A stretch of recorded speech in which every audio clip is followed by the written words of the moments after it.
Өте дәмді болып шығатын самса дайындаймыз. Ең алдымен қамырына ұн, тұз, жұмыртқа, сары майды қосып араластырамыз. Оған салқын суды аздап құйып отырып, жұмсақ қамыр илеп аламыз. Қамырымызды 20 минутқа бұқтыруға қоямыз.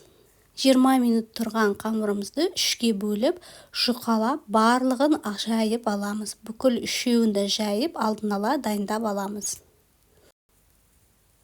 Қамырымызға сары майымызды жағып шығамыз. Оның үстіне екінші қамырымызды қойып, сары май жағып, үшінші қамырымызды қойып, орап шығамыз. Видеодағындай көрсетілгендей қылып ораймыз.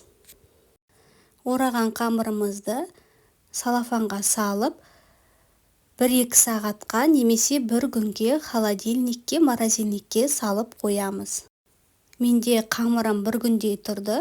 Шығарып, оны бөліктерге бөліп, самсаны қамырын жайып, ортасына салмамызды салып, 180 градуста қызып тұрған пеште пісіреміз.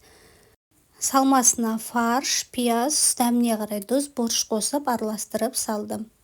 Самсамыздың бетіне жұмыртқа жағып, күнжіт себеміз. Мен артығын қатырып қоям, керек уақытта пісіріп аламын. Самсамыз өте дәмді және қытырлақ болып шығады, жасап көріңіздер.